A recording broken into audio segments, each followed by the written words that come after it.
Welcome everyone. Today we're going to be talking about the cheerleader from Singapore, part 3. This is the tragic life of Tristan Bailey.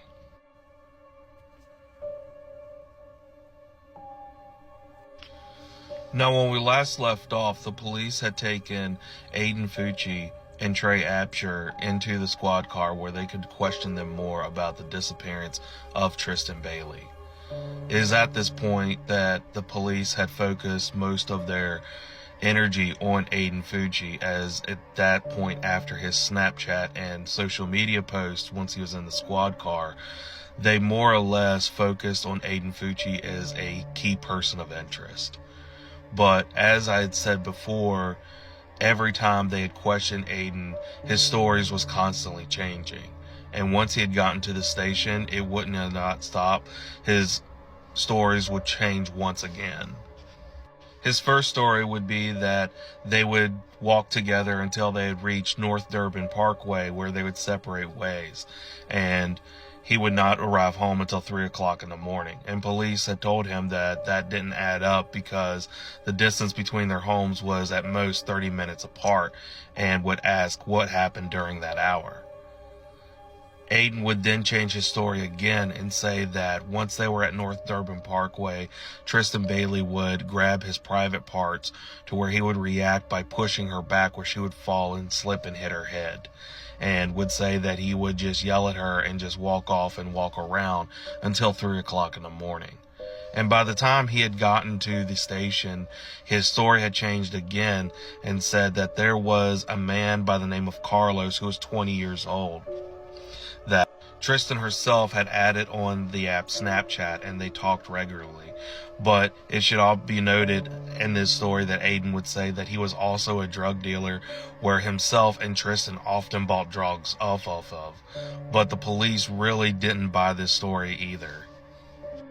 Aiden would then tell the police that there was also another girl named Shyla that knew about more stuff and could probably help the police with more information.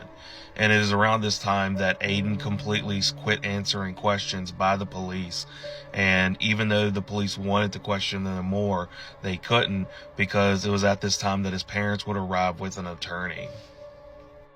Since the police couldn't question Aiden any further, they would go forward with the tip that Aiden had given the police, and they would question the girl classmate Shyla. And Shyla would tell the police that Aiden Fucci was a bad kid, and would go far to say that he was the textbook definition of a numb kid, or a kid that has no feelings whatsoever. She would even go further and say that Aiden Fucci had very glossy eyes that had no emotion in them whatsoever, and would even make the statement, he's the kind of kid that you would expect to be a murderer.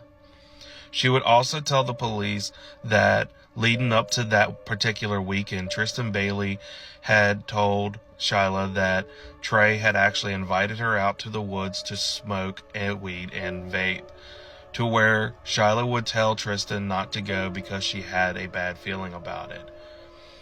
And eventually Tristan would back out of that event, but would essentially sneak out of the house to hang out with Trey Absher on that Saturday night. The police would still stick with their questioning of who they had in the station at the time. So after questioning Shyla, they would question Trey Absher once again. But his story did not change, unlike Aiden Fucci. He stuck with his story that he had told the police from the very beginning, that he had indeed called Tristan Bailey and she had snuck out to hang out with him. And she would leave around 1 a.m. in the company of Aiden Fucci. Trey would also say that he did know of a man named Carlos, but he never met him in person, and had heard that Aiden and Tristan had bought drugs off of Carlos, but anything he really knew about Carlos was whatever Aiden had told him. Trey would tell the police that when Tristan had not responded to a lot of her calls, he had theorized that possibly when Tristan had gotten home, she had gotten caught by her older sister, or possibly that she had ran off with Carlos. It is at this time that the police wanted to gather as much information as they possibly could on Tristan Bailey. And one of the ways they wanted to do that was to check her movements via social media. But she had a private account to where the only way you could see any of her posts is if she had added you on a friend. And considering she was missing and she was not active on any social media accounts, the police would ask Trey Apsher if they had his permission to log on to his account, since he was friends with Tristan Bailey, to see about her movements within the last 16 days. Trey Apsher would consent to this, and the police would go on her Instagram and Snapchat accounts to just see her movements and her accounts within the last 16 days. But the police would really not find anything of interest. Since the police had not really found anything on social media, they would continue their work in investigating, questioning more of Tristan Bailey's friends. This time, they would go to the home of two of Tristan Bailey's friends that were sisters, Samantha and Linda Krill. But when they arrived at the address, they were not home, so they began phoning the girls' parents. And their father would eventually answer the phone, and there the girls would tell the police the same story that they had heard from Trey Apsher, that she had plans of going out to hanging out with Trey Apsher and Aiden Fucci, going to a wooded area to vape and smoke some weed. They would tell the police that they had planned originally to go hang out at Saddlestone Drive, and Tristan would actually tell the Krills that after she had smoked with the boys, she had plans of hanging out with Carlos later on that night.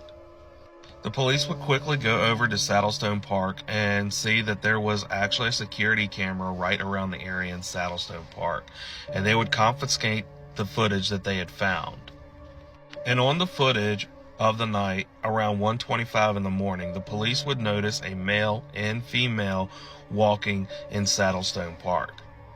Meanwhile, while this was going on, the police would get another call from the Baileys saying that another friend of Tristan's had called and informed them that they heard from the person called Carlos, and that Carlos had, in fact, had no knowledge of the whereabouts of Tristan Bailey.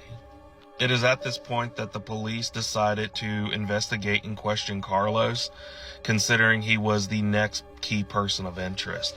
They would go to one address that would show up around the description of Carlos, but when they went to that address, no one fitting that description had lived there. They would go to another address, and this would actually be the address of Carlos's brother, Marco. The police would ask Marco if he had any objections to calling his brother and questioning him with them present to find out more information, to where Marco had no problem with. So he would go and call his brother, and Carlos would answer. And in this conversation, Carlos would talk about how he had run into some problems as his truck was giving him a lot of trouble lately. And because his truck was giving him so much trouble, he was actually forced to live with his dad, and that he hadn't driven in the area since May 1st. They would exchange a couple other pleasantries and then get off the phone. After the phone call, the police would quickly rule out Carlos as a key witness or a person of interest. And at this time, the police were getting extremely worried because they had been looking for Tristan Bailey all afternoon. And they were getting a lot of information, but they really were getting nowhere close to finding Tristan Bailey. And also add on the fact that around this time, she had been missing for over 12 hours. At 6:05 p.m. on May the 9th, the police would receive a phone call that everyone had feared. Daniel Hart had called the police saying that that afternoon he had been jogging and would actually go around a wooded area in Saddlestone Park to do some searching. It speculated that he wanted to go searching to help find Tristan Bailey. And once he had got in Saddlestone Park, he said that he would find something he was not prepared for. There he would tell the police that in the east side of Saddlestone Drive, he would find the mangled body of a young woman fitting Tristan's description. The police would waste no time going to the particular area, and they would find the body that Daniel Hart was talking about. An autopsy report would be done, and it would come back positive that it was in fact 13-year-old Tristan Bailey. She had been stabbed over 114 times, 49 of which were defensive wounds.